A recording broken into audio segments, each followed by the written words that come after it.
Muito bom estar aqui com vocês. Queria agradecer mais uma vez o pastor Flan, a pastora Gui, pelo convite, pelo privilégio, é uma honra. Eu amo estar na casa do Senhor, irmãos. Eu amo estar na casa de Deus, eu amo louvar o Senhor, eu amo conhecer novas pessoas, novos irmãos, que estou tendo o privilégio de conhecer hoje. Bom, meu nome é Elmir, eu sou um servo de Deus, consagrado ao ministério pastoral, mas, sobretudo, nós somos missionários, somos uma família missionária. Eu sou casado com a Tati, a mulher mais linda, irmãos, que eu conheço. E mais louca também, porque teve coragem de casar comigo. Eu vou contar um pouquinho depois minha história, você vai entender por que eu estou dizendo isso. Mas Deus tem sido gracioso conosco. Esse ano nós vamos fazer 25 anos de casados. Agora, dia 27 de maio, nós nos casamos dia 27 de maio, os pais da Tati se casaram dia 27 de maio, os avós dela casaram dia 27 de maio. E no dia 27 de maio de 2016, nós tivemos o privilégio de casar a nossa filha mais velha. Uau! É uma bênção hereditária. 4 gerações casando no dia 27 de maio. E foi difícil fazer aquele casamento. Eu chorava, eu não conseguia falar, a emoção de casar uma filha. Mas nossa filha se casou em 2016.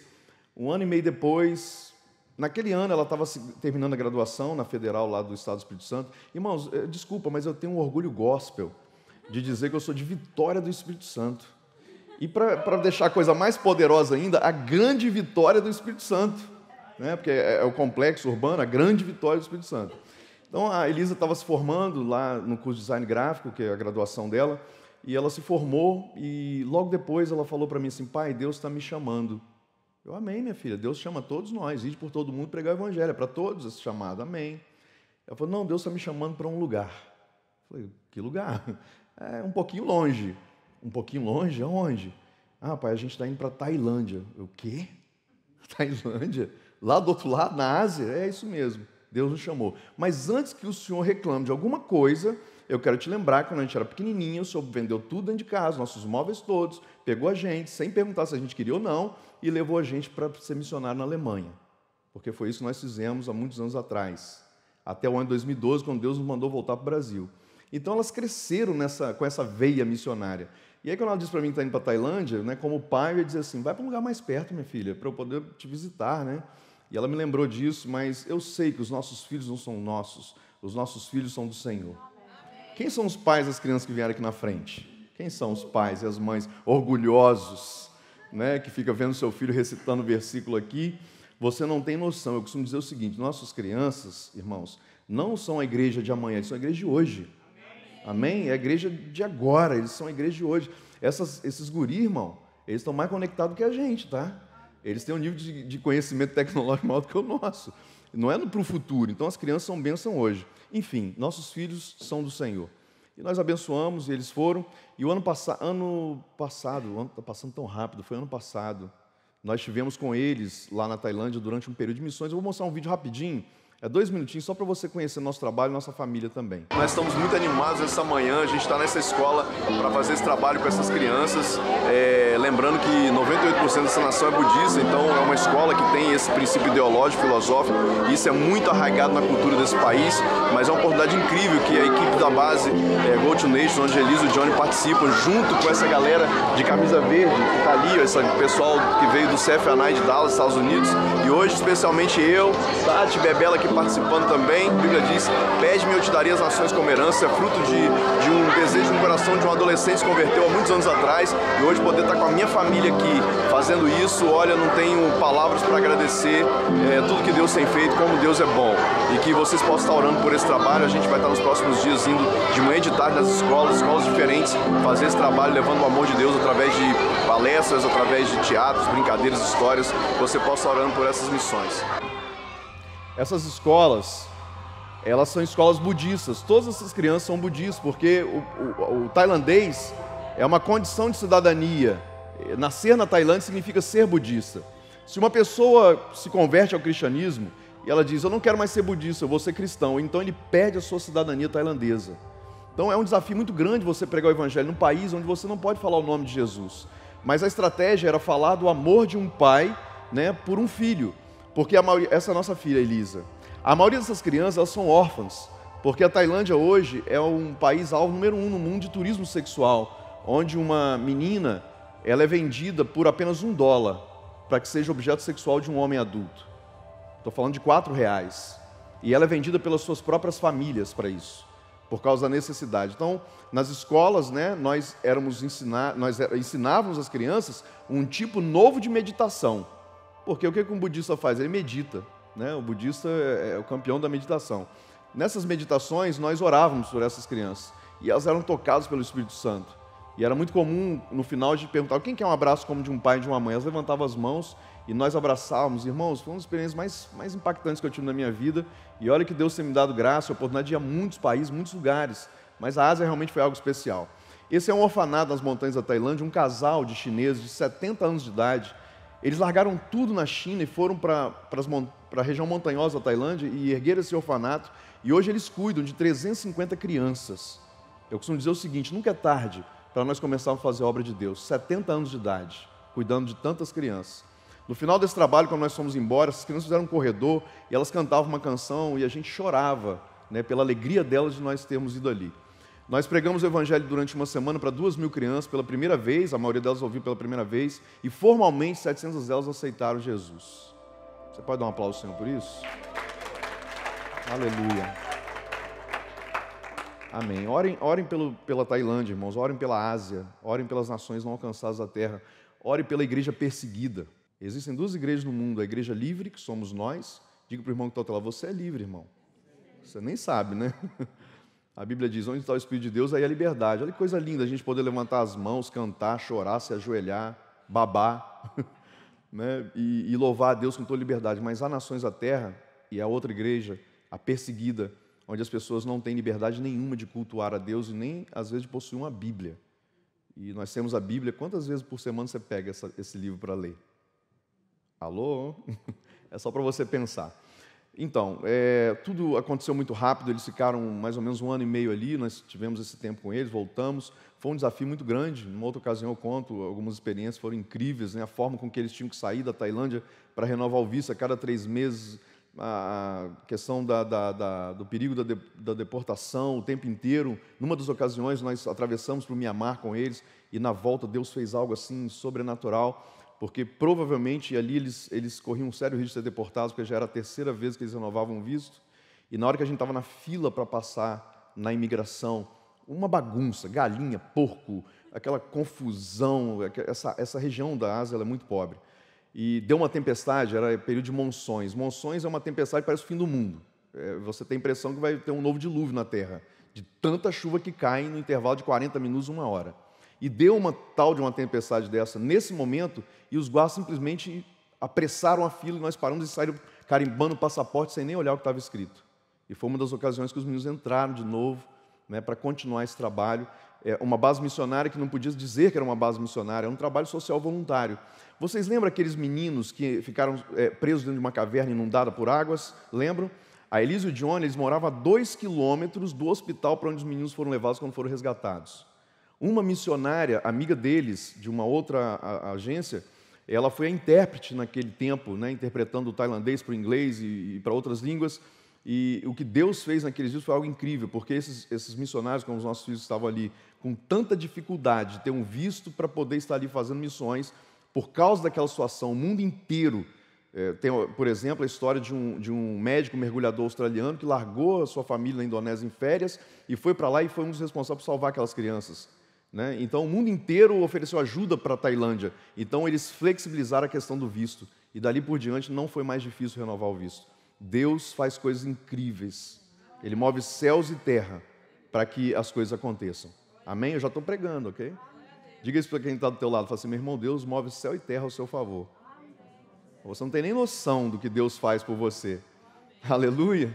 Deixa eu apresentar rapidinho alguns materiais. Nós somos missionários, onde nós vamos, nós levamos. Nossa intenção é abençoar você e sermos abençoados também quando você adquire, ok? Tem esses livros aqui da Joyce Meyer. Quem aqui conhece Joyce Meyer, aquela autora americana que escreveu esse livro, que é um dos livros assim, que eu tenho mais lido ultimamente, já li 5 vezes. Campo de Batalha na Mente. O para adultos nós não temos, já acabou, mas tem para crianças e adolescentes. Você que quer ajudar o seu filho a vencer o maior inimigo que o ser humano tem. Qual é o maior inimigo do homem, irmãos? Não é o diabo, é você mesmo. Dorme, acorda com você, essa alma cretina que está aí dentro. Somos nós os nossos maiores inimigos, nossa mente que trabalha contra nós o tempo inteiro. E a Joyce Meyer, ela tem um testemunho incrível de uma pessoa que lutou muito contra o seu passado, contra a sua história, contra os pensamentos limitantes da sua mente, e ela venceu, e hoje é uma mulher de Deus que prega, e seus livros são traduzidos no mundo inteiro, é uma bênção, e esse material, lançamento para crianças e para adolescentes. Nas horas vagas eu gosto de ler e de escrever, E eu escrevi esse livro, é o meu primeiro livro que eu escrevi, Relógio dos Tempos. Eu sou formado em Sociologia, e eu fiz um diálogo entre as ciências sociais e as profecias para esses últimos dias. Então, se você quer saber o que está acontecendo hoje, vai acontecer daqui a um mês, daqui a um ano, daqui a alguns anos, a propósito desse livro é te situar no tempo que nós vivemos hoje. Só uma pincelada rapidinho para botar mel na sua boca. Nós vivemos, irmãos, no que eu considero a geração mais ímpar da história da humanidade. Porque eu creio que a grande maioria das profecias bíblicas para os últimos dias estão se cumprindo agora. Eu vou citar para você só uma delas. Eu poderia citar aqui pelo menos umas 35, mas uma delas só. Quando Jesus, em Mateus 24, versos 32 e 34, ele diz assim: e quando vocês virem a figueira florescer, sabeis que está próximo o verão.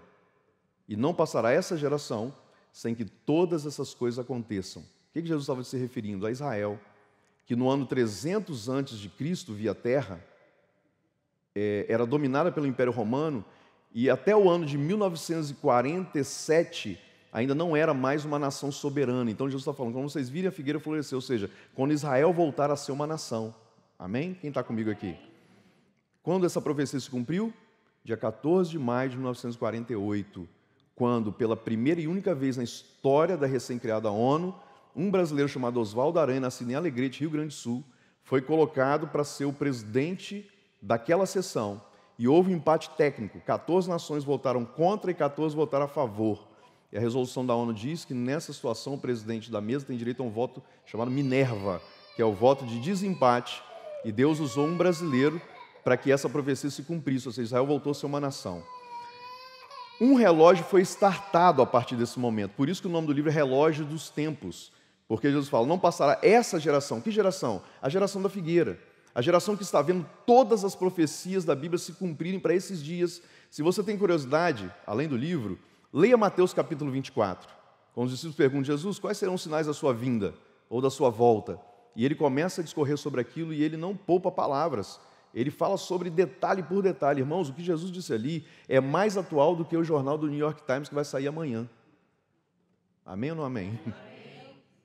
Guerras, rumores de guerras, nações contra nações, pestes, epidemias, filhos contra pais, pais contra filhos, e catástrofes naturais, e tudo que nós estamos vendo acontecendo no mundo hoje. Então, nós estamos dentro de um relógio que está girando bem rapidamente, e nos próximos semanas, meses e anos, a gente vai ver muita coisa ainda acontecendo, ok? Mas se você é curioso como eu, dá uma lidinha no livro. Tem esse aqui também, Teses, a Essência da Igreja. Ano passado foi, inclusive eu falo sobre isso no livro, 500 anos da Reforma Protestante, né? Na Alemanha, Martinho Lutero, João Calvino, em Genebra, e vários outros reformadores, e Lutero escreveu esse material, que é muito pertinente para nós nesses dias, se você gosta de história da igreja. Esse aqui é meu filho mais novo, né, o último livro que eu lancei, Linguagem do Reino. Algumas coisas que eu vou estar pregando aqui hoje tem nesse material. E a Apostila, né, que é uma escola que nós temos lá em Vitória, ela funciona presencial em Vitória, mas nós temos ela também à distância pela internet, né? Depois você pode acessar lá, escolaissacar.com, e conhecer mais o nosso trabalho que nós temos nos empenhado nos últimos anos. Amém, irmãos? Abra a sua Bíblia comigo, Deuteronômio, capítulo 34, verso 7, por favor. Deuteronômio 34, versículo 7.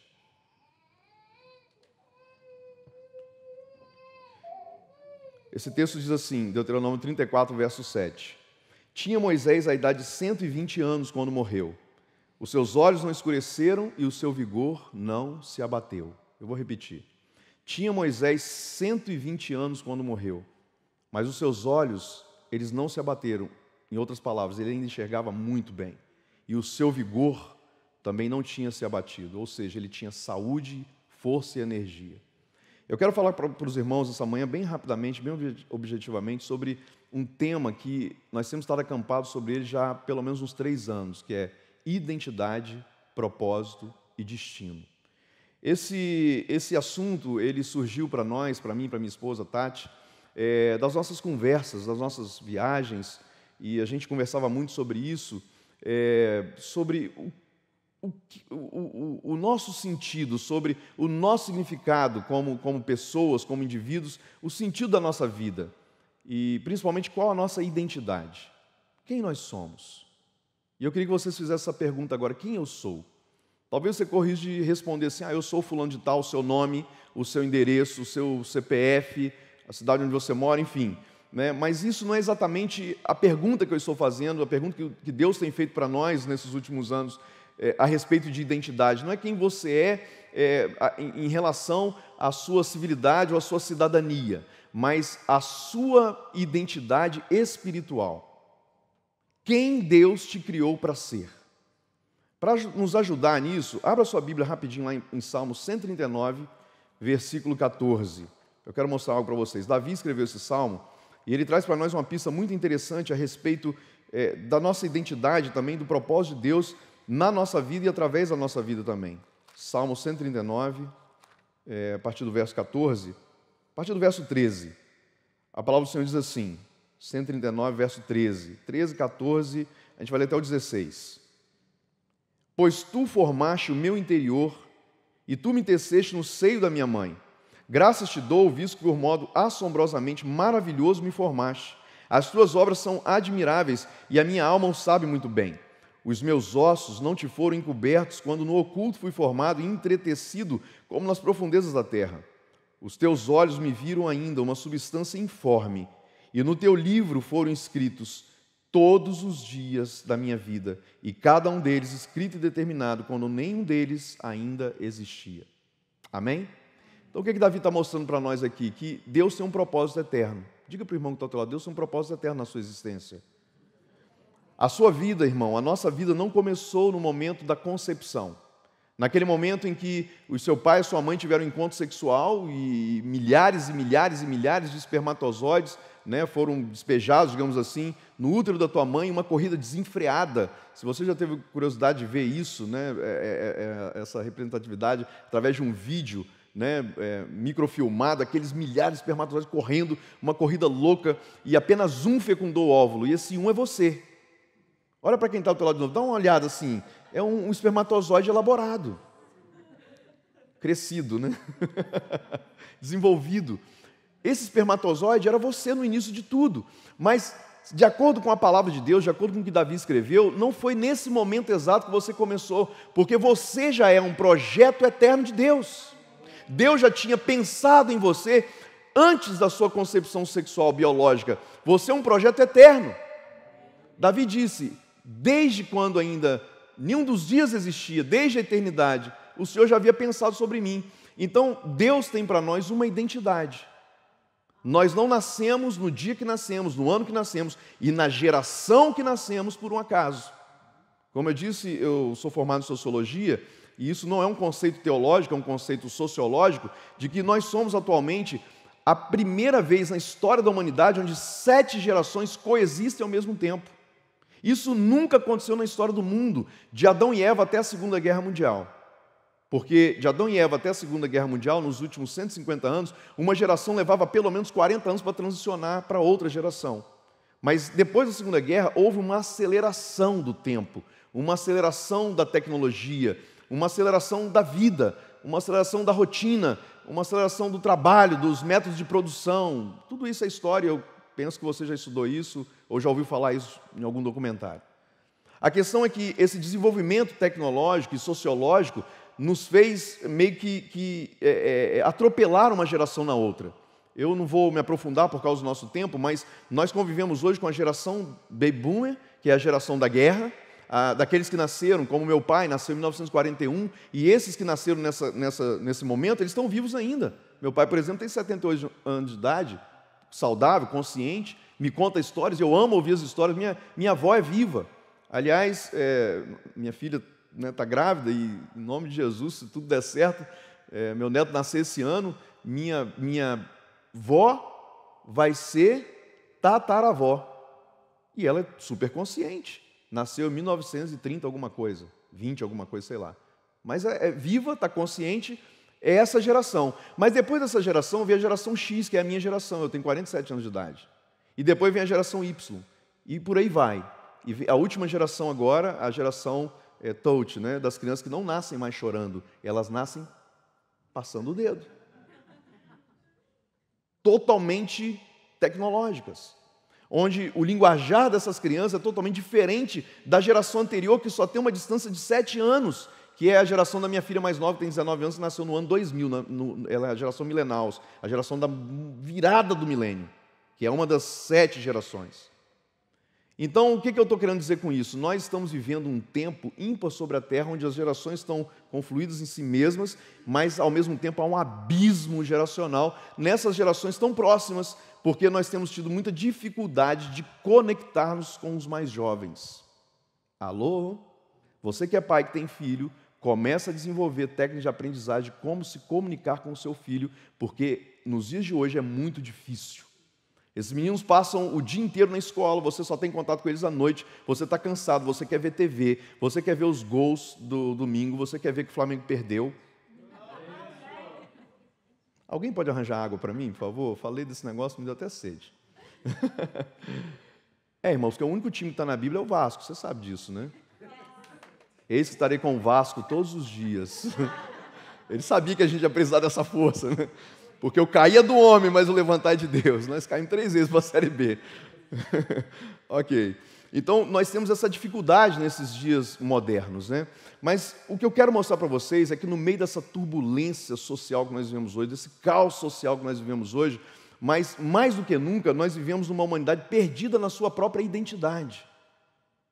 Conversando sobre isso, eu e minha esposa, depois comecei a conversar com colegas, com psicólogos, com terapeutas, com historiadores, com pessoas que vivem, que pensam nessa sociedade moderna, nós chegamos a essa conclusão de que o ser humano hoje ele vive uma crise de identidade, as pessoas não sabem quem são. Nós não sabemos quem nós somos de verdade. Nós temos um endereço, temos um CPF, temos um social, temos um monte de coisas em termos de cidadania, mas não temos uma identidade emocional formada, não temos uma identidade espiritual. Estamos na igreja, frequentamos a igreja, somos assíduos na igreja, mas ainda assim não sabemos quem nós somos em Deus. E por isso ficamos nos nivelando sempre com as pessoas que estão ao nosso lado. Obrigado, pastor. Geramos em nós um espírito de competição, de competitividade com o próximo, com as pessoas. Por quê? Porque não temos identidade. A grama do vizinho sempre era melhor do que a nossa, por quê? Porque nós não temos uma identidade formada, nós não sabemos quem nós somos. E querido, quando nós sabemos quem nós somos, nós paramos de competir com os outros, porque Deus tem uma identidade exclusiva para mim e para você. Lembra do espermatozoide? Você já é um campeão desde aí. No meio de milhares você chegou no óvulo, então você já é mais do que vencedor. A Bíblia diz que nós somos mais do que vencedores, é algo além de apenas vencedores. E isso já começa desde o momento da concepção, desde o momento da nossa eleição eterna. E Deus tem nos feito para algo especial, porque é incrível isso, a biologia nos informa, a nossa própria impressão digital, ela é exclusiva. Sabe quantas pessoas habitam na Terra hoje? Aliás, isso é mais um dado sociológico que tem a ver com profecias da Bíblia, eu cito isso no livro. Nós, pela primeira vez na história humana, temos uma população terrestre de 7 bilhões e 300 milhões de habitantes. Você sabe o que significa isso? Isso significa que é muita gente. É muita gente comendo, sobrevivendo, consumindo. É por isso que existe toda essa questão do aquecimento global, essas coisas estão aí, né, em voga na mídia todo dia, que a gente vê na televisão o tempo inteiro, na internet, porque é muita gente coexistindo ao mesmo tempo. Mas no meio desses 7 bilhões e 300 milhões de habitantes, você é exclusivo. Nós não somos mais um na multidão. Me ajuda a pregar e diga isso para 2 pessoas que estão do seu lado. Você não é mais um na multidão, irmão ou irmã.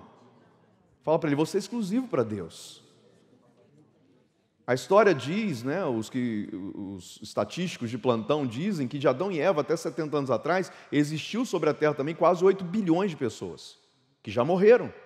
Mas atualmente tem 7 bilhões e 300 milhões, ou seja, somando os 2 grupos, dá mais ou menos 16 bilhões de pessoas que passaram pela Terra. E nenhuma delas tem a mesma impressão digital que a tua. E isso também vale para a nossa identidade espiritual. Deus te fez de uma forma exclusiva para uma solução exclusiva, porque todo ser criado por Deus é para resolver uma situação. E o que Deus te criou para fazer, Deus criou só você para fazer. Há um chamado exclusivo, mas se eu não sei quem eu sou, se eu não tenho uma revelação da minha identidade em Cristo, então como que eu vou funcionar de acordo com o propósito de Deus? E aí você vê que uma coisa está conectada à outra. Não tem como falarmos de identidade se não falarmos sobre propósito, porque toda identidade promove um propósito. Amém? Vou repetir para isso entrar em você. Toda identidade aponta um propósito. Todos nós fomos criados de uma forma exclusiva, com uma identidade exclusiva, para um propósito exclusivo em Deus. E por que eu pedi para vocês me acompanharem na leitura desse texto falando sobre Moisés? Porque esse versículo é o final da vida dele. É o final da vida de Moisés. E eu posso dividir a vida de Moisés em 3 momentos. Primeira, segunda e terceira fase. Primeira fase, eu vou ser bem objetivo. Quando ele nasce. Em que circunstância Moisés nasce? Quando o povo de Israel está cativo no Egito. Isso aconteceu porque, muitos anos atrás, José, ele foi vendido pelos seus irmãos e foi levado como escravo para o Egito. Nós conhecemos a história, uma história linda, que está aqui na Bíblia, nos primeiros livros da Bíblia, principalmente no livro de Gênesis, entrando também em Êxodo, e a gente percebe que há um propósito de Deus nisso, e isso é interessante porque, trazendo para a nossa vida pessoal, às vezes nós não entendemos o agir de Deus em nós. Por exemplo, há 5 anos atrás eu fui cometido de um câncer. Eu tive um câncer na minha tireoide, e quando você tem um diagnóstico de um câncer, o que você pensa? Alguém aqui já teve um diagnóstico como esse? O que você pensa? Vou morrer. É inevitável, porque câncer mata. É uma das coisas que mais mata no mundo hoje é o câncer. E é muito comum hoje um amigo seu está com câncer, o seu pai, a mãe, no meu caso fui eu. Há 5 anos atrás tive esse diagnóstico. Fiquei desesperado, sou ser humano. Perdi o chão debaixo dos meus pés. E a gente não entende o agir de Deus. É uma longa história, mas quando eu fui para a mesa de cirurgia, depois de orar meses pedindo para Deus me curar, e Deus, já, pela graça dele, já me usou para orar por tantas pessoas serem curadas. Por exemplo, a primeira vez que eu vim aqui nos Estados Unidos, eu estava pregando aqui em Denver, e no final da reunião fui orar pelas pessoas, tinha uma moça na fila, e quando eu fui orar por ela, eu senti uma compaixão muito grande no meu coração, não sabia o que ela tinha, uma moça aparentemente saudável, bonita, e ela falou baixinho para eu ouvir, falou: pastor, eu estou com câncer no útero, eu tenho um filho do meu primeiro relacionamento, casei novamente, e o meu sonho é dar um filho para o meu marido, é o sonho dele, mas eu estou com câncer, eu não sei nem se eu vou viver, quanto mais se eu posso gerar uma criança. E naquele momento, enquanto ela dizia, Deus falou para mim assim: eu posso fazer um milagre na vida dela, você crê? Porque a matéria-prima para um milagre é a fé. Você pode dizer isso para quem está aí do teu lado? A matéria-prima para o milagre é a fé. Irmãos, eu orei por aquela moça, eu orei no nome de Jesus, crendo que Deus podia fazer um milagre. Voltei para o Brasil. 9 meses depois, aquela moça estava com uma criança no colo, porque Deus fez um milagre, curou e fez ela engravidar. Então, Deus pode fazer milagres, nós não entendemos o agir dele. Por que Deus permitiu eu ter um câncer? E hoje, quando eu testemunho sobre isso, eu falo assim: glória a Deus pelo câncer que eu tive. Quem é que pode dar glória a Deus por uma doença que pode tirar a sua própria vida? Só aquele que entende o propósito de Deus através da sua vida. Porque o câncer, ele me fez ser mais humano. O câncer me fez amar mais as pessoas. O câncer me fez valorizar mais a vida. Eu me lembro os momentos em que eu me reuni em família, ainda com o diagnóstico da doença, e pensando: talvez daqui a um ano eu não vou estar mais aqui, então eu vou ser mais intencional nos meus relacionamentos, eu vou amar mais a minha esposa, eu vou amar mais as minhas filhas, eu vou amar mais os meus vizinhos. Eu comecei a dar bom dia até para os cachorros, irmão. Você fica tão quebrantado que até o cachorro: bom dia, cachorro. Você chora, tudo te faz chorar. E o que é isso? É Deus quebrantando o nosso coração. Então, a enfermidade, eu estou dando um exemplo, ela pode ser parte de um plano, de um propósito de Deus para deixar você melhor. Aleluia! É por isso que Jesus diz: no mundo tereis uma vida tranquila. Amém? Não amém. No mundo tereis? Uau, o que Jesus está querendo dizer com isso? Será que Jesus tem um senso de humor tão sarcástico que gosta de ver a gente sofrendo? Não, é porque as aflições, elas têm o poder de nos quebrantar, de nos lapidar, de nos deixar melhores. E foi isso que aconteceu comigo. Então hoje eu louvo a Deus pelo câncer que eu tive. Eu me lembro quando eu estava ali no meu pós-operatório e o Senhor me visitou naquela noite. E eu estava bolado com Deus. Porque meses orando e Deus não me curou. E eu não ouvia a voz de Deus, eu falei: Deus não fala mais comigo. E tem momentos, irmãos, que nós nem ouvimos mais a voz de Deus. Não sei se já aconteceu com você, talvez você seja mais sã do que eu, né? Mas aconteceu isso comigo naquele período. Eu estava tão atribulado, tão ansioso, tão preocupado, que eu não estava ouvindo, não que Deus não estava falando. Irmãos, Deus não para de falar, Ele fala o tempo inteiro. O problema é que quando nós estamos estressados, ansiosos, nós não ouvimos, nós não paramos para ouvir o que Ele está dizendo. Mas Deus me parou, porque quando Deus nos para na reta, Ele para a gente na curva. E o câncer foi uma curva na minha vida, onde eu tive que desacelerar tudo. E aí eu comecei a ouvir de novo a voz de Deus. Deus falou para mim assim: Almir, você não tem fé. Aí eu fiquei mais bolado ainda, né? Porque eu falei assim: Senhor, eu tenho largado tudo para servir o Senhor, eu sou bom. Olha o meu currículo, pastor, missionário, vendi tudo, fui para outra nação e fiz isso e foi. E o Senhor diz: para. Eu não te amo pela sua performance, eu te amo pela sua identidade. Não é pelo seu ativismo, é por quem você é. Pensa, Almir, você ama suas filhas? Eu falei: claro que eu amo, Senhor, eu dou minha vida por elas. Se eu precisar tirar meu coração e dar para uma filha, eu faço. E os pais fazem isso, não é verdade? E Deus falou: se você tem esse nível de amor pela sua filha, quem dirá eu por você? Agora, deixa eu te perguntar uma coisa, Almir, você ama suas filhas pelo que elas fazem por você? Você ama mais ou menos porque elas te dão um presente no dia dos pais? Não, eu amo simplesmente porque são minhas filhas. Na hora que nasceu, ou melhor, na hora que teve diagnóstico da gravidez, eu já era apaixonado. Por quê? Porque é fruto de mim, é minha filha. E Deus falou: cara, então presta atenção, se você como ser humano tem esse nível de amor por um filho, quem dirá eu por você? Então eu me presta atenção, não é pelo que vocês têm feito para mim que eu te amo, é porque você é o meu filho, essa é a sua identidade. Uau! Irmãos, quando nós entendemos a nossa identidade, isso nos empodera. Porque eu não preciso mais me nivelar com ninguém. Eu tenho uma identidade individual. Eu sou filho de Deus. A nossa identidade nos remete à paternidade dele. E quando nós entendemos a paternidade dele, nós somos amadurecidos, nós somos empoderados, nós crescemos em Deus, nós temos convicção de quem nós somos. E isso nos remete para o propósito de Deus, que é o nosso propósito de vida. E cada um de nós foi criado para um propósito especial. Diga isso para o irmão que está ao teu lado: você foi criado para um propósito especial. Moisés nasce no Egito, no momento de escravidão, né? Continuando aquela história, José vai, depois de tem fome, a família também vai, Jacó e 70 pessoas, eles ficam ali mais ou menos 300 anos, nasce um faraó, né, atribulado, endemoniado, e escraviza o povo, e de repente Moisés nasce nessa circunstância. Imagina a mãe de Moisés com aquela criança no colo, desesperada, porque ameaça de morte, milhares de crianças sendo mortas, exterminadas, a primeira menção de genocídio, né, infanticídio, né, na história, mencionado pela Bíblia. E a mãe dele, naquele desespero todo, no auge do desespero de uma mãe que pega uma criança, põe no cesto e nas águas de um rio. Qual é a mãe que faz isso com o filho? Uma mãe desesperada que vê nessa situação a única possibilidade de salvar seu próprio filho. Mas olha como que as coisas acontecem, porque no meio do caos, no meio da tribulação, Deus está presente.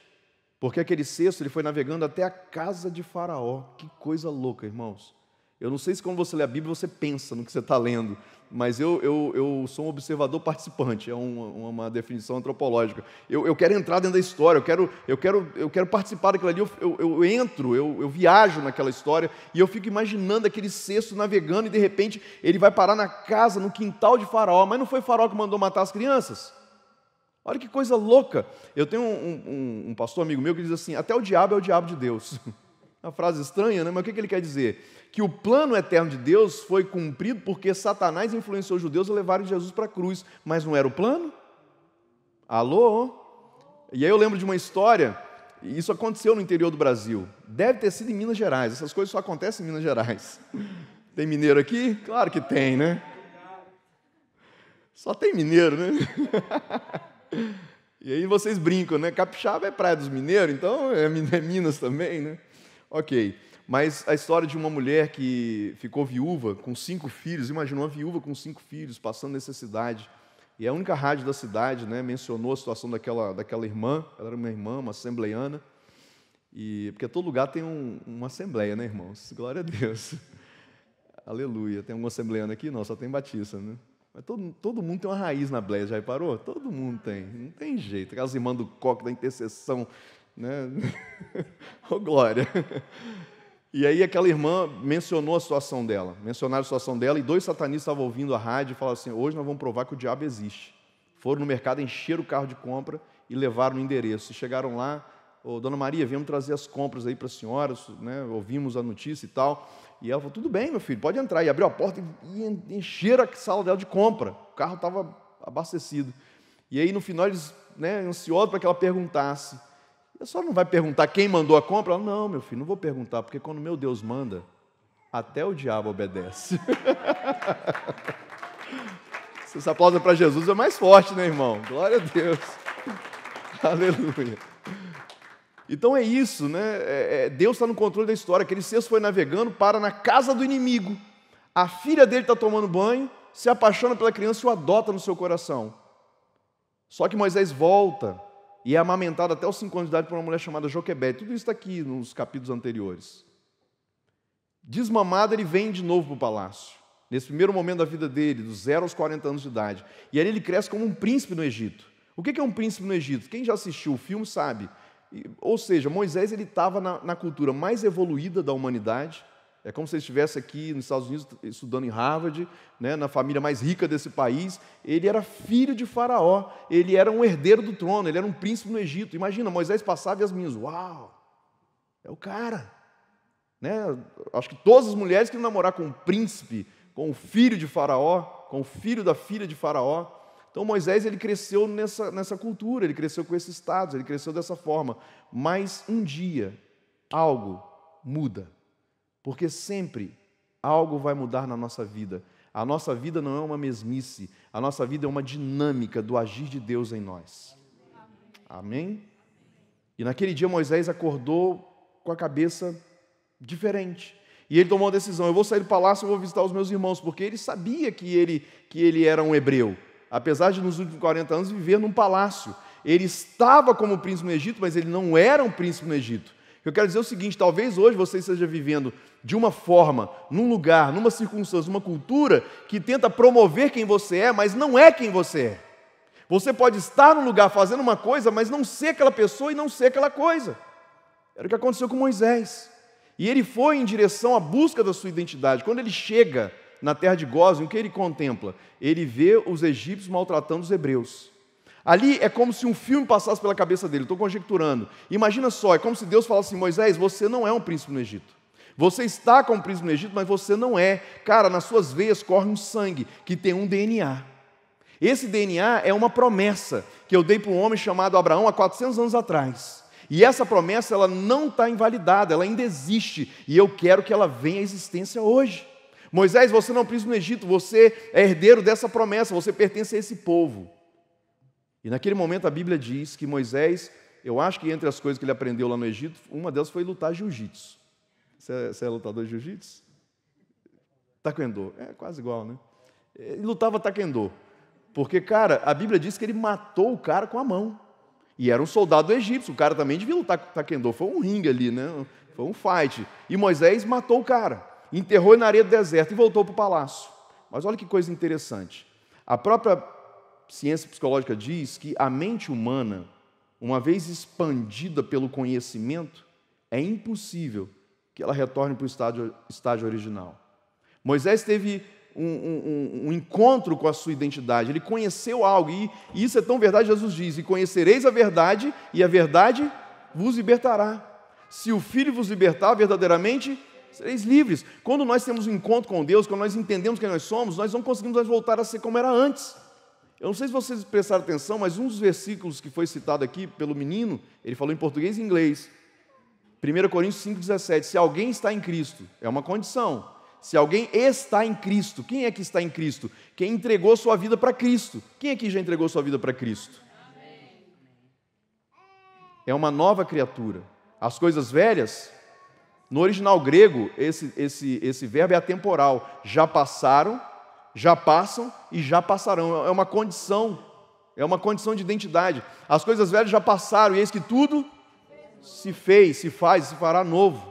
Então é essa a condição. Então Moisés ele volta para o palácio, mas ele não conseguiu mais conviver com aquela identidade antiga. Ele tem agora uma identidade revelada pelos céus. Ele não é um príncipe no Egito, ele é um libertador. Essa é a verdadeira identidade. E eu pergunto para você, qual é a sua identidade espiritual? Por que Deus fez você e para que Deus fez você? Porque identidade é quem eu sou e propósito é para que eu sou. Sabendo quem eu sou, eu vou funcionar dentro daquilo para que eu sou. Então, a identidade nos remete ao propósito. Moisés volta para o palácio, não consegue coexistir mais com a sua velha identidade, ele volta de novo para aquele lugar. E no outro dia, quando ele volta, ele se depara com uma outra cena. 2 hebreus brigando. E ele vai apartar aquela confusão, e um diz para ele, por um acaso você vai fazer conosco o que fizeste com aquele soldado ontem? Uau! Moisés ficou louco, porque ele sabia que mesmo sendo um príncipe no Egito, a sua sentença seria a morte. Ele matou um cidadão egípcio. Ali, irmãos, ele não tem tempo mais de voltar no palácio. Imagina, quando Deus ele nos revela a nossa identidade, quando Deus, naquele dia que eu falei, acorda alguma coisa diferente, nós somos expandidos pelo conhecimento, pela revelação da verdade, nós às vezes não temos nem tempo de fazer mais nada. É uma mudança radical de Deus na nossa vida. Porque dali mesmo Moisés entra no deserto, o segundo período da sua vida. Primeiro período, dos 0 aos 40 anos, e dos 40 aos 80, agora o segundo momento da sua vida. E esse segundo momento se chama deserto. O que é o deserto? O deserto é o lugar da escassez. O deserto é o lugar do sol causticante. O deserto é o lugar onde você não tem como levar coisas. O deserto é o lugar onde você passa necessidade. Mas olha que coisa interessante, todos os grandes homens de Deus passaram por esse lugar chamado deserto. E talvez esse seja o momento de Deus na sua vida.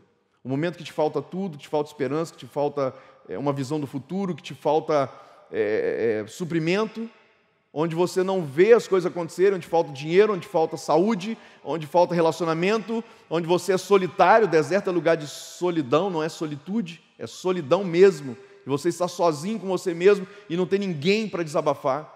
E quantas vezes na nossa vida nós passamos por esse momento, mas por que Deus nos permite passar por esse momento? Porque deserto também é um lugar de lapidar o nosso caráter.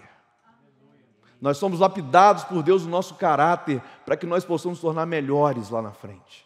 Moisés, ele entra nesse deserto, e por 40 anos ele vive nesse deserto, mas ali também ele conhece a sua esposa. Ali Deus começa a direcionar o seu destino, ali Deus começa a direcionar as coisas na sua vida e encaixar uma coisa com a outra. É como a nossa vida, irmãos, é como um quebra-cabeça. Eu hoje, na idade que eu estou, fico olhando para trás da minha história e fico entendendo, e eu louvo a Deus por tudo que eu vivi. E como eu disse no início, dá uma pincelada, por que minha esposa foi louca de casar comigo. O meu pai, ele tinha 27 anos de idade, um primeiro casamento frustrado, 3 filhas mulheres, com um sonho de um dia ter um filho homem. Porque quando ele tinha 16 anos, lá na Baía de Vitória, Vitória é uma ilha, meu tio foi nadar, em desobediência ao meu avô, fugiu de casa, foi nadar com os amigos e tal. Naquela época, década de 50, a Baía de Vitória estava desassoreando para que os navios de grande porte entrassem pelo canal. As dragas estavam succionando a areia do fundo do canal. E quando meu tio mergulhou, ele foi succionado por uma draga. E ele morreu afogado. E o meu pai, com 16 anos, reconheceu o corpo do irmão. E ele fez uma promessa: o dia que eu tiver um filho homem, eu vou colocar o nome dele de Elmir, que é o meu nome. Porque o nome desse meu tio era Elmir Della Antônio. Se você vai lá no cemitério de Santo Antônio, na minha cidade, você vai ver uma lápide lá, Elmir Della Antônio. Não sou eu, tá? O dia que eu vi, aquilo foi tão estranho. Uau, meu nome ali é o meu tio. E meu pai fez essa promessa. Meu pai entrou para o Espiritismo por causa dessa dor. Porque no Espiritismo, ele começou a ter contatos com os anjos de luz, que supostamente era o espírito do meu tio encarnado. E é uma coisa muito louca, né? Mas o meu pai se separou dessa esposa, com 3 filhas, e conheceu a minha mãe. Sabe quantos anos minha mãe tinha? 12 anos de idade. Minha mãe foi morar com meu pai, ela tinha 12 anos de idade. Se fosse hoje, seria pedofilia, não é verdade? Minha mãe ficou grávida de mim e me teve com 15 anos. Uma criança cuidando de outra criança. Um casamento totalmente disfuncional, uma família totalmente destruída. E para piorar as coisas, os dois se conheceram dentro do centro espírita, porque minha mãe era médium e o meu pai era o presbítero. Não tem presbítero lá não, só para você entender, ok? Ele era o braço direito do pai de santo. Então eu cresci nesse ambiente. Nos centros espíritas, viajando, nesse ambiente, que eu não gostava, mas era o que eu conhecia. Eu passava madrugadas dialogando com os espíritos que incorporavam no corpo da minha mãe. Então, essa é a minha história. Quando eu, aos 14 anos de idade, me converti, eu era um adolescente suicida. Eu tinha tentado tirar minha vida algumas vezes, porque minha vida era uma desgraça.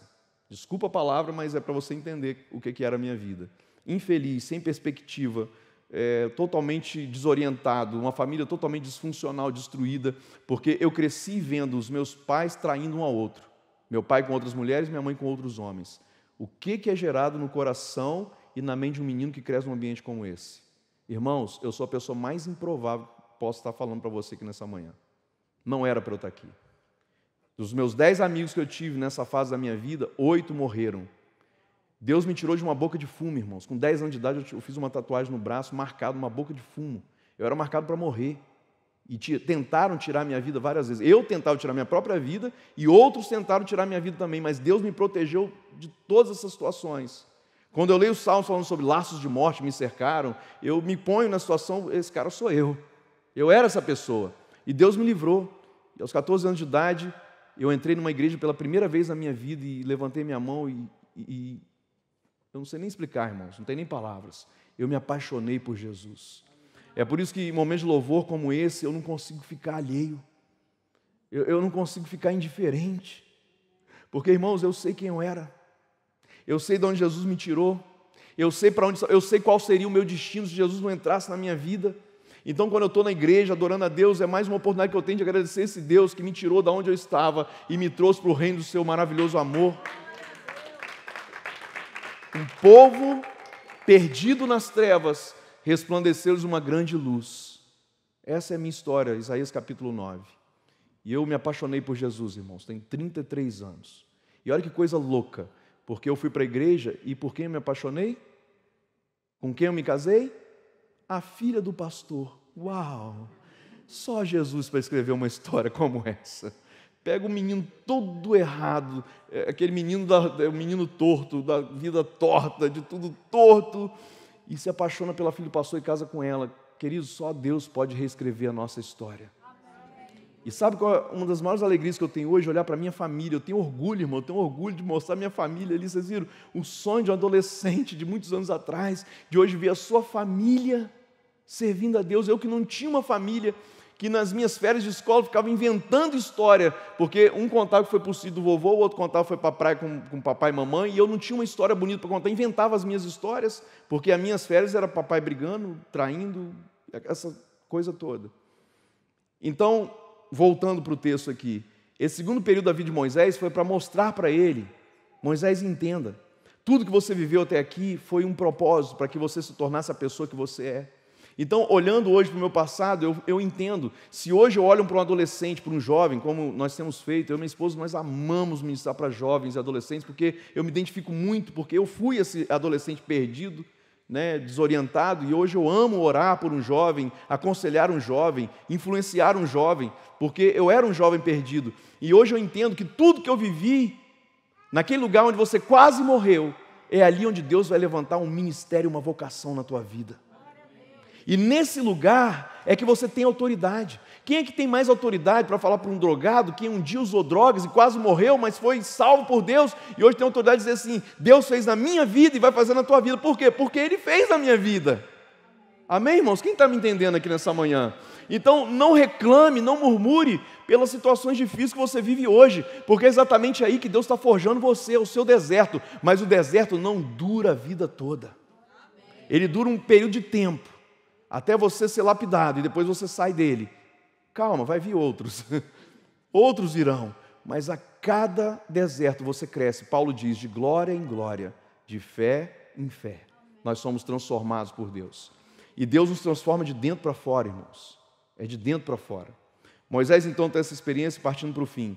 Quando ele estava, depois de esse segundo período de 40 anos, pastoreando suas ovelhas, algo que ele fazia tantos dias repetitivos da sua vida, de repente ali ele ouve uma voz, mais uma vez algo muda, mais uma vez o dia acorda diferente. É por isso que eu digo e afirmo, não vai ficar a vida inteira que você está vivendo hoje, é apenas uma parte do processo. O propósito, ele passa por processos, não chegou no fim. Tem alguém que diz assim, só acaba quando termina, né? Só vai acabar quando terminar o projeto e a lapidação de Deus. Mas naquele dia ele ouviu aquela voz e através de uma visão que ele teve de uma sarça que ardia, mas não se consumia. Irmãos, eu tive a oportunidade de já ter ido no deserto do Sinai. A coisa mais comum é você ver um arbusto, que é aquela sarça que a Bíblia menciona, naquele sol de mais de 50 graus durante o meio-dia, começar a entrar em combustão. É a coisa mais comum por causa do calor, né? Enfim, até hoje isso acontece. Nós vimos isso lá. Mas o que chamou a atenção de Moisés não foi aquele arbusto pegar fogo, foi que ele pegava fogo, mas ele não se consumia. Esse foi o milagre. E aquilo chamou a atenção. E olha que coisa interessante, quando Deus quer nos atrair para o propósito, Ele sempre vai nos dar uma visão. Que visão é essa? A visão do nosso destino. Quando Moisés olhou para aquela sarça, aquilo chamou a atenção dele. Eu quero crer, irmãos, que nesses dias Deus tem capturado a nossa atenção. Seja através de uma pregação, seja através de uma música, seja através de algo que você lê, que você vê na internet, seja através de uma experiência que você ouve. A Bíblia diz que a fé vem pelo ouvir e ouvir da palavra de Deus. Amém? A questão é que nesses dias Deus, mais do que nunca, está capturando a atenção dos seus filhos, porque há um propósito de Deus nisso. Há um propósito de Deus que haja um avivamento sobre a terra. E eu venho aqui dizer para você nessa manhã, irmãos, está acontecendo um avivamento na terra. Há 2 meses atrás eu estava na Europa ministrando, eu fui em alguns países da Europa ministrando. Por exemplo, eu estava em Dublin, na Irlanda. A Irlanda hoje se tornou o alvo número 1 de pessoas que querem aprender inglês e falar inglês na Europa, porque a Inglaterra está se fechando, por causa do Brexit. Então, eu fui num ministério chamado Bola de Neve, não sei quantos aqui já ouviram, que é aquele que tem um púlpito assim, né, a prancha e tal, muito legal, os jovens assim, muito escolados e tal, mas o que eu vi ali foi algo que me chamou muita atenção. Eu já estive lá 2 anos atrás e estive lá agora, 350 jovens sedentos, famintos, 3 dias dentro de uma igreja literalmente acampada, e ninguém arredava o pé dali. Sedento, pastor, prega mais, a gente quer ouvir mais, a gente quer mais a palavra de Deus. Eu tenho visto, irmãos, culto que começa 10 horas da manhã e vai até 8 horas da noite, porque ninguém quer ir embora. Tem alguém com fome aqui querendo ir embora? Na África, eu tenho ido muito na África, irmãos. As pessoas não têm comida em casa, não tem nada em casa. Então, quando você se reúne para louvar a Deus debaixo de uma choupana, ninguém vai embora. E aí você prega 1 hora, 2 horas, 3 horas, você vai do Gênesis ao Apocalipse, volta para Malaquias, todo o seu repertório acaba ali, porque as pessoas estão famintas. Nós fomos convidados para ministrar para um grupo de irmãos numa cidade chamada Viena, na Áustria. Nós estávamos em Stuttgart, na Alemanha, a 850 quilômetros de distância. Eu fiz de tudo para ir naquele compromisso. Eu nem conhecia aqueles irmãos, nunca tinha visto na minha vida. Mas alguém mandou uma mensagem e falou: pastor, pelo amor de Deus, vem aqui ministrar a palavra para nós precisamos ouvir a palavra de Deus. E eu peguei o carro, viajei 9 horas sem nem parar para ir no banheiro. Cheguei lá quase explodindo minha bexiga. E não pude ir no banheiro, porque quando eu subi, aquelas pessoas na sala de uma casa, 25 pessoas, com uma Bíblia, um caderno e uma caneta, com os olhos dizendo assim: você está atrasado. Porque eu marquei 18 horas, cheguei 18h15 mais ou menos. Sentei naquele sofá, 6h30 da tarde, 11h30 da noite eu estava falando ainda. E as pessoas, fala mais, fala mais. O que é isso, irmãos? É a Bíblia se cumprindo, Amós capítulo 8, versículo 11. Nos últimos dias trarei fome e sede sobre a terra. Não é fome de comida, nem sede de bebida, mas é fome e sede das minhas palavras, diz o Senhor. O avivamento desses últimos dias, irmãos, não é barulho, não é luz colorida, embora isso esteja acontecendo também, eu acho o máximo, não tem problema nenhum. Eu amo ministérios como Hilson, como a Bethel lá de Redding, Califórnia. Eu amo essas coisas, eu acho que é isso mesmo. Nós temos que fazer coisas para atrair os jovens para a igreja, mas não é só isso, as pessoas estão sedentas e famintas da palavra de Deus. Eu tenho visto isso, eu tenho participado disso, e eu creio que isso está acontecendo com muitos de vocês que estão me ouvindo aqui nessa manhã também. Acordar de noite e orar sem que ninguém mande você orar. Jejuar, ficar bebendo água alguns dias sem que ninguém mande você fazer isso, porque você está faminto, sedento da presença dEle. E olha que coisa interessante, antigamente a gente ficava discutindo se existia igreja tradicional ou igreja pentecostal. Eu brinquei aqui com os irmãos assembleianos, né? E a gente ficava com essa discussão boba. Não existe mais isso, irmãos. A igreja é contemporânea. Sabe o que significa? Eu estava aqui hoje e senti a mesma presença do Espírito Santo que eu senti ontem à noite na igreja Assembleia de Deus, lá em Porchester. A mesma presença de Deus que eu assisti em New London, que é a igreja tradicional lá, do nosso amigo pastor Monteiro. São as mesmas músicas, as pregações são quase iguais, e a presença de Deus é a mesma, porque nós servimos o mesmo Deus. Aleluia! Jesus não vai vir buscar algumas denominações, batismo, presbiteriano, metodista, assembleia, universal, católico. Não, ele morreu por uma igreja, é uma só igreja, um só corpo, um só batismo, um só Espírito. É a igreja do Senhor sobre a terra. Aleluia! Glória a Deus! Quando Moisés vê aquela sarça, ele caminha, é como se ele estivesse caminhando em direção ao entendimento do seu propósito para o seu destino, porque ali Deus revela para ele, diz assim: Moisés, tira as sandálias dos seus pés, porque esse ambiente que você está chegando agora é um lugar santo. A gente mistifica isso, mas na verdade o que Deus estava dizendo? Moisés, eu estou te trazendo para um ambiente, ou seja, para a minha presença, e agora tudo vai fazer sentido para você. Você vai saber a sua identidade, o seu propósito, para onde você está indo, Moisés. Porque quando você não sabe para onde você vai, qualquer lugar que você chegar serve. Mas Deus não tem um lugar qualquer para você. Deus tem um destino profético. Deus tem um lugar específico, uma geografia específica. E eu amo falar para vocês que moram em outra nação. Como eu amo. Porque eu quero que você entenda uma coisa, se você ainda não entende. Você não está nessa terra por um acaso. Você é um missionário que foi enviado por Deus para cá. Ah, mas eu sou indocumentado e ilegal. Isso é uma outra questão. Não estou preocupado com isso. E eu penso que Deus também não. Deus está preocupado com quem você é e com como que você funciona aqui.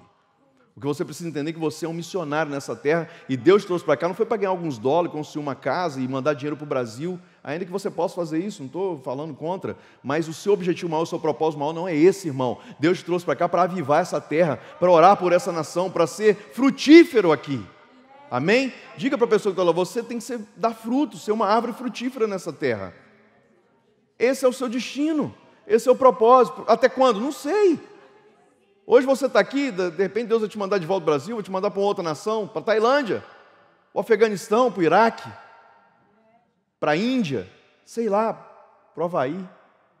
Aí alguns já pensam em dizer amém, né? Quando Moisés entende o destino dele, irmãos, esse é o final da história. Ele volta para o Egito, o lugar onde tudo começou. E Deus tem falado ao meu coração, o destino pode ser a origem.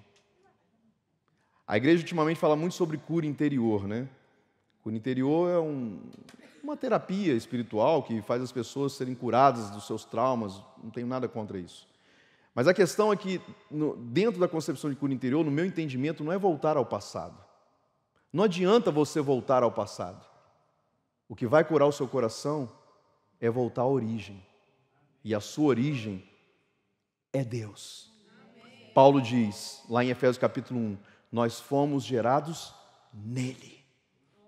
Quando Deus fez o homem, Ele pega do pó da terra e forma um boneco informe, mas a Bíblia diz que Ele sopra nas narinas desse boneco o fôlego de vida, o ruá, e ele passa a ser alma vivente. Qual é a origem do homem? A eternidade. Foi o que nós lemos aqui, desde a eternidade.